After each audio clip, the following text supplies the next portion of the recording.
Okay, in this video I've decided to take a slightly different direction. I believe at the end of the last one I said we would set up like a sphere trace to be able to interact with the door when we click on it. Instead I've decided just to go for something a bit more simple, and then we'll build up to that. What I decided to do is I'm going to throw in a system whereby you have to collect a key in order to open the door, and then that allows us to explore direct blueprint communication first before we start checking out things like interfaces, casting and event dispatches. So we'll go with that for the time being. What is that over there? Oh, it's a light. Why have we got a light there? Goodbye. Get rid of that. Okay, firstly, we can't really see where our door is, so I'm just going to go into the content folder. First of all, I've got this static mesh here outside of a folder. That's bothering me, so I'm going to just make a new folder, call it meshes. I'm just going to plop the mesh in there, move there, and now I'm going to right click, make a new folder which I'm going to call materials, and I'll just show you how to make some very basic materials. So we can put one on the door, one on the wall rather, and one on the door. So in the materials folder I'm going to right click and I'm going to create a new material. I'm going to call this M for material underscore I don't know, grey or 1, and then I'll make another one, right click, new material, M underscore white or 1. These are going to be very basic colour materials, right? Nothing fancy going on here, no textures, no normals, no speculars, nothing like that, just block colours. But we'll have a look at what we could do now. So we'll double click to open up the grey one, dock this at the top, and yeah, this is the material editor. I'm really not going to go into much detail here. All we're really going to edit is the base colour and probably the metallic and the roughness values. All right, nice and simple. So what I need here is a vector 3. So nice and easy way to do this is just hold 3 on the keyboard and left click. It's going to give us a material expression constant 3 vector. This gives us 3 values for R, G and B. So if we double click, we can get our color wheel here. This is our grey material, so I'm just going to pull the saturation all the way down and then make it like a kind of grey color, something like that. Press OK, and I'm going to plug that into the base color of the material. We've now got this kind of light grey material. I'm going to make it a bit darker actually. Let's go a little bit darker. Okay. Okay, so it looks quite shiny. What we can do now is affect the metallic, the roughness, the specular. I'm really just going to bother with the metallic and roughness for now. A nice simple way to do this is to plug a single material expression constant in there. So if we just hold 1 on the keyboard and click, we create a expression constant. I'm just going to drag this and plug it into the metallic. So when this value is at 0, the metallic properties of this material are none. If we change that value to 1, the metallic properties of the material are now 100%. Likewise, I can hold 1 and left click again and plug something into roughness. If it's at 0, it is not rough at all and is perfectly smooth, becomes a mirror. And if I change that value to 1, it becomes rough and becomes very matte again. So that's entirely up to you what you do with that. I'm just going to leave mine as is. In fact, no, I don't want it to be metallic. I'm going to turn that down to 0. Get this nice smooth looking material. So I'm going to save that material. That's my grey done. It does take a little while to save materials, but not really when they're quite simple like this. And I can just drag my material onto the surface of this wall here. Because this is geometry, it applies it to one surface at a time. I can, with the material selected, just hold Alt and left click on a surface and it will fill that surface in. So I've got a nice grey wall now. Let's do the same for white. So we'll double click. I'm going to hold 3 on the keyboard to create my material expression constant 3 vector. Plug that into the base color. Double click. Let's make this very white. Okay. And again, metallic, I'm going to go none. Roughness, I'm going to go with 1. Save. We can close those down. Goodbye. Goodbye. This time I want to apply it to the blueprint, the actual blueprint in the content browser here, so that every time I drag a door in, it's always going to be white. So I'm going to double click to open that up. I'm going to select the viewport, select the door, and here you can see this is the material currently applied to the door, which is the world grid material because we made it out of geometry. So let's go into the content drawer, into our materials folder, grab the white and just drag that into the material slot, and the door has gone white. We'll compile and save, close it down, and the door in our level is now nice and white as well. Lovely. Right, what are we doing? Keys and doors, right? So first of all, we're going to want to apply some kind of locking system to the door. In order to do that, we are going to use a boolean, much like we did with our player character and crouching. I'll just pull that open so you can have a quick look at that. Crouching and sprinting, we used a boolean. We set the boolean to true if we are crouching, and we set the boolean to false if we're not crouching. Kind of similar to that with the door, we're going to use a boolean to say it's true when the door is locked, it's false when the door is not locked. And of course, if the boolean is true, the door will not open. If the boolean is false, the door will open. And the key is the object that's going to determine that. Right, so first of all, let's lock this door. So we'll double click on the door blueprint, open it up again, and let's go over to the variables on the left hand side, and let's create a new variable. It's a boolean by default, and we'll call this boolean is locked. We are going to compile that and save it so that we are able to establish a default value. So let's set the default value for now. We'll make this public later and I'll explain why.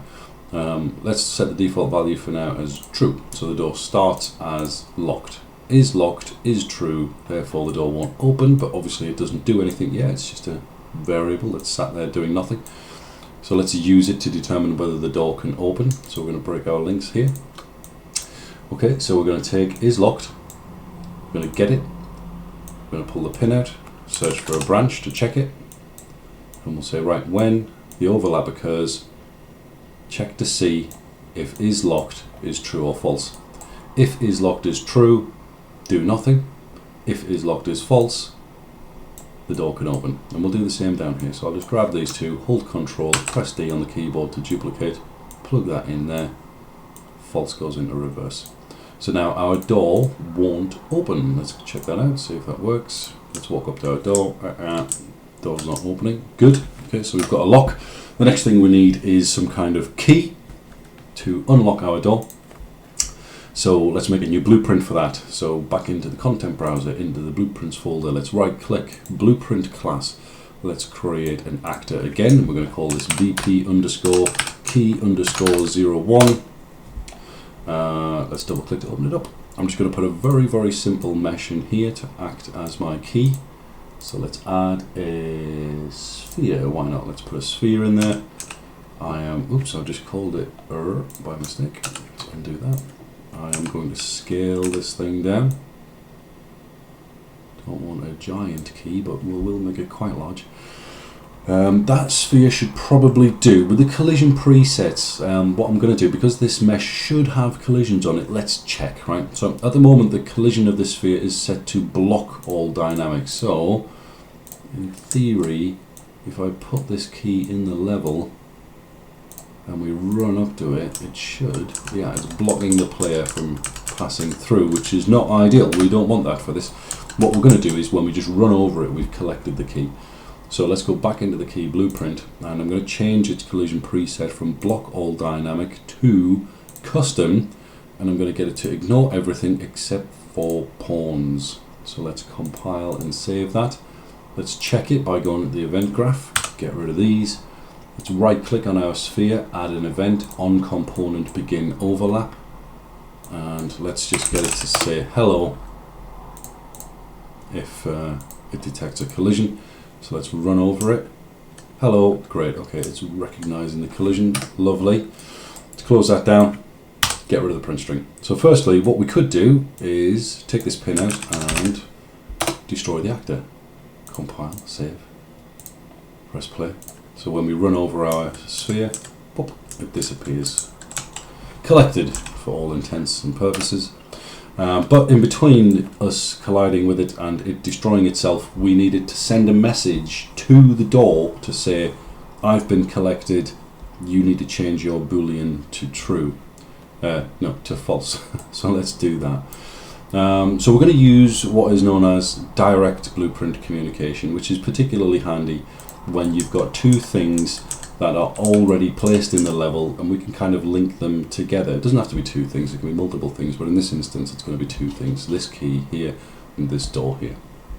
So let's go back to the key, and we need to create, first of all we need a reference to our door blueprint, right? So we're going to create a new variable, and we're going to call this variable the target door. And we're going to change the variable type. We can do this up here if you like. So up here where it says variable type, let's change it. And the type that we want this variable to be is our BP door. We will compile and save that.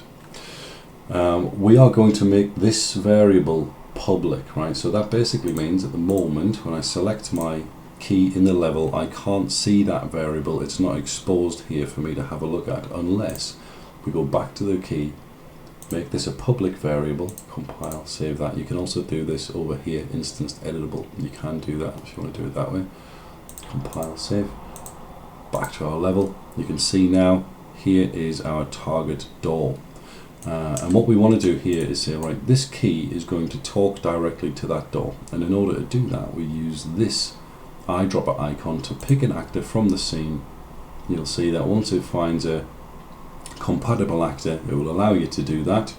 So let's click it, and it's targeting that door specifically. So if I made a copy of this door and put it over there, that door will remain locked. This door will be the one that the key talks to. So we'll demonstrate that shortly.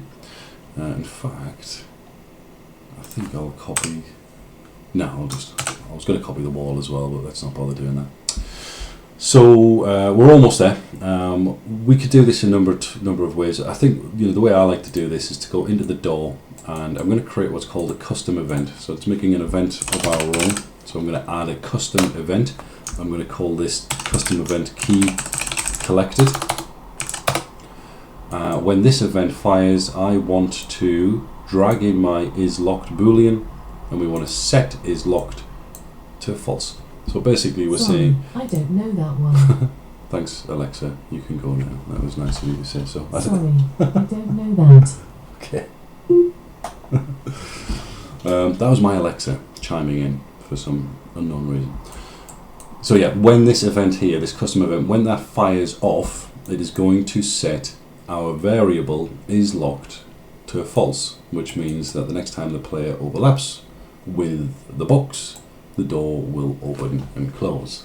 So the next thing to do is to get our key to say, right, when you've been collected, send a message to that door to say, right, fire off your key collected event. So let's break off that link there. Let's bring in a reference to our target door, get it. We shall pull the pin out and search for our key collected event. Now you won't be able to find that event if you don't get your reference first. So if I right click here, you can't find key collected. You must do this from the actual door reference. It is context sensitive, so key collected. We'll plug that in there, and then we'll plug the key collected into the destroy. So what happens is the player runs over the sphere, it sends a message to whichever target door it's supposed to be talking to, and it destroys itself. In other words, it disappears. Let's see if that works. That should do the job. So we'll press play, we'll run up to our door. It is locked, it will not open. Let's try this one, also locked. Let's go get our key. Okay, we've got our key. This door remains locked, and this door is now open to use. Wonderful. If you wanted your key to connect to various doors, you can do that as well. You just need to create more of these object references here. That's fine. Although, to be honest with you, I probably wouldn't do it that way. I'd use a different type of communication, probably an event dispatcher, for example's sake, but this will do the job. So if we need two actors, like a key and a door, that are already placed in the level to talk to each other, to say, right, I've been collected, you need to open up, that's how we're going to do it. Alright, in the next video we will have a look at the sphere trace by channel. and that's going to add in a little bit more interaction, so that instead of just running into doors and them opening, or running over keys and they're collected, we'll have to add in a system whereby you have to look at the object that you want to collect. You click a button, it fires a trace to find that object. If it's within range, it'll pick it up, and it'll maintain the same functionality that we have so far. It just adds an extra layer of interaction. So yeah, I think we'll do that one next. Alright, I'll see you for that one.